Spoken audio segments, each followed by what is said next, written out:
रुपए के काम पूरे हुए। उस समय दिल्ली का peripheral ring road express highway supreme court में सबजुडिस था। सुप्रीम कोर्ट ने भी इसमें ध्यान दिया था और बड़े मुश्किल से अनेक समस्या होने के बाद में भी हमने उसको पूरा किया। ईस्टर्न पेरिफेरल एक्सप्रेसवे के कारण दिल्ली में आने वाली भारी यातायात को डाइवर्ट किया गया। बाद में दिल्ली मेरठ एक्सप्रेस हाईवे जो आदरणीय प्रधानमंत्री जी ने देशवासियों के लिए अर्पित किया, इसमें कम से कम 4 घंटे मेरठ से दिल्ली आने के लिए लगते थे, आज 45 मिनट में हो गया।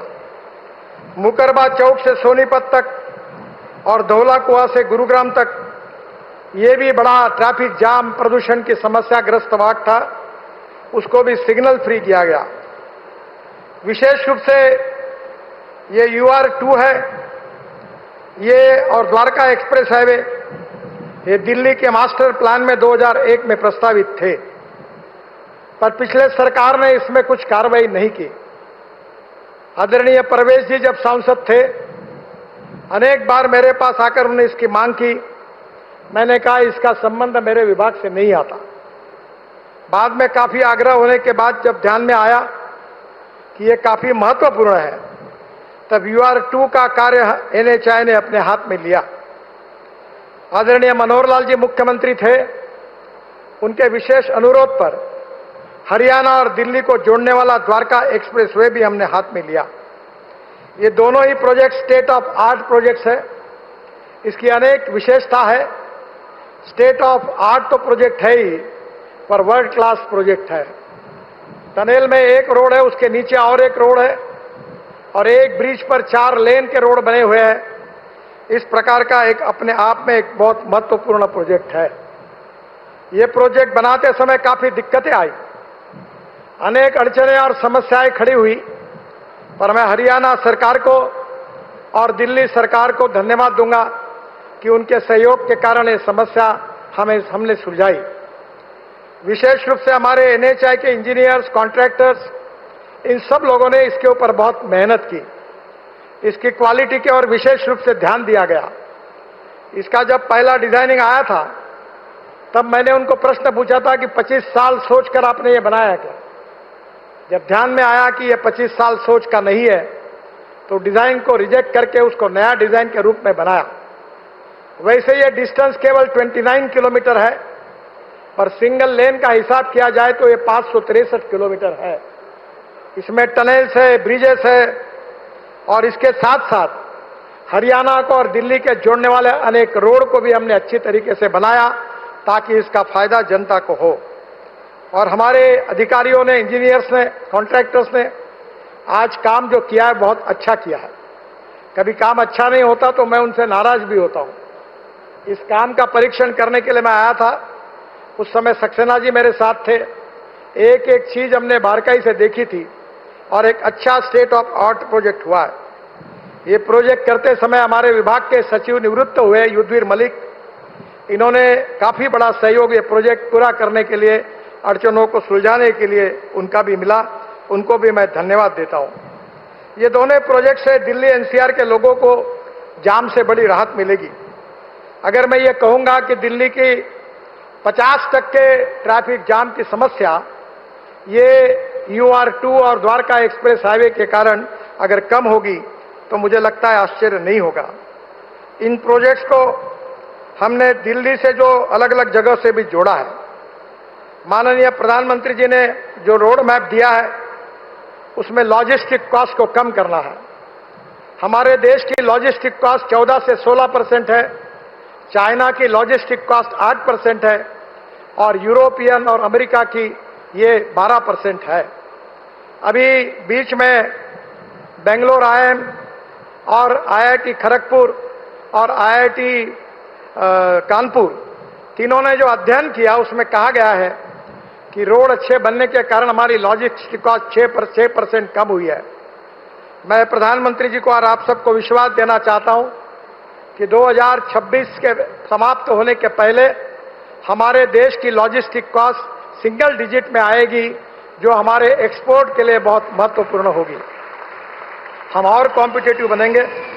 जो प्रधानमंत्री जी ने कहा था वो बात पूरी होने से हम अंतर्राष्ट्रीय बाजार में और एक्सपोर्ट करने में हमको उपयोग होगा। विशेष रूप से एनसीआर में हाई स्पीड कॉरिडोर्स के बीच इंटर कनेक्टिविटी के लिए नए लिंक रोड का भी हमने अध्ययन किया है। हेवी ट्रैफिक को शहर के बाहर डाइवर्ट करने में मदद होगी। विशेष रूप से दिल्ली से कटरा एक्सप्रेसवे को UR2 को कनेक्शन देने की भी योजना हमने बनाई है।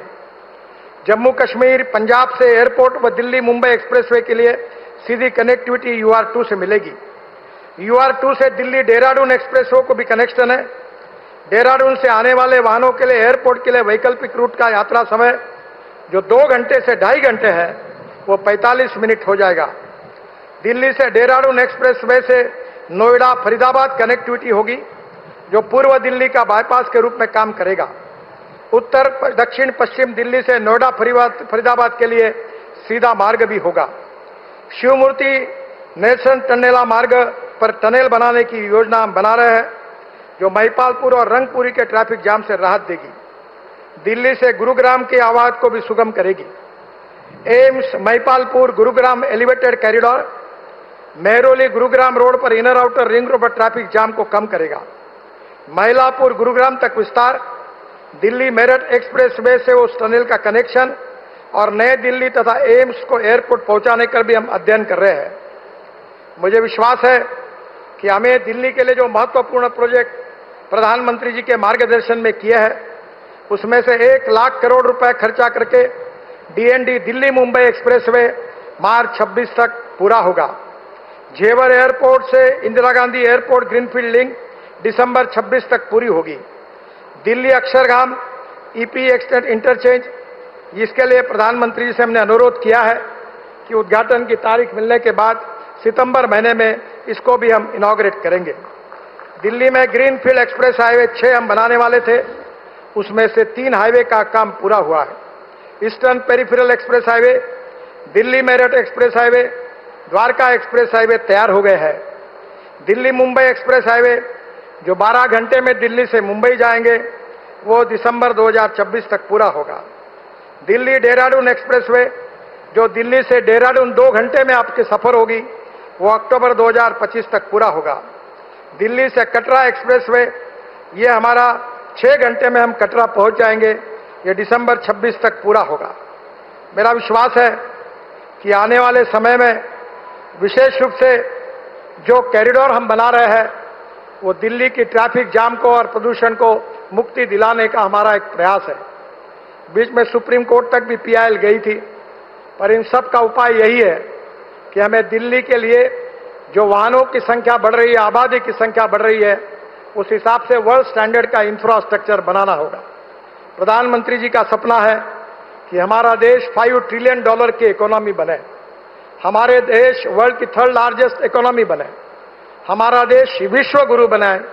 इसमें रोड की भूमिका, हाईवेज के साथ साथ हमारे वाटर, पावर, ट्रांसपोर्ट, कम्युनिकेशन सभी इंफ्रास्ट्रक्चर की भूमिका महत्वपूर्ण है। प्रधानमंत्री जी ने जो दिशा दी है, जो विजन दी है, उसमें तेजी से बदलाव हो रहा है और निश्चित रूप से दिल्ली की जनता की जो अपेक्षा है कि दिल्ली ट्रैफिक जाम से मुक्त हो, दिल्ली प्रदूषण से मुक्त हो, ये सपना पूरा करने के लिए हमारे विभाग से पूरा प्रयास कठोरता से किया जाएगा, ऐसा विश्वास मैं आप सबको देता हूं। और फिर से एक बार प्रधानमंत्री जी को विशेष रूप से आज इस कार्यक्रम में आए, इस रोड का उन्होंने निरीक्षण किया, टनल का निरीक्षण किया, इसलिए उनको बहुत बहुत धन्यवाद देता हूं। और दिल्ली और हरियाणा सरकार को भी उनके सहयोग के लिए धन्यवाद देते हुए दिल्ली की सरकार को और दिल्ली की जनता को और विशेष रूप से दिल्ली NCR में रही हुई सभी हरियाणा की भी जनता को मैं हृदय से इस भव्य प्रकल्पों के लिए बहुत बहुत शुभकामनाएं देता हूं, धन्यवाद देता हूं। बहुत बहुत धन्यवाद। नमस्कार।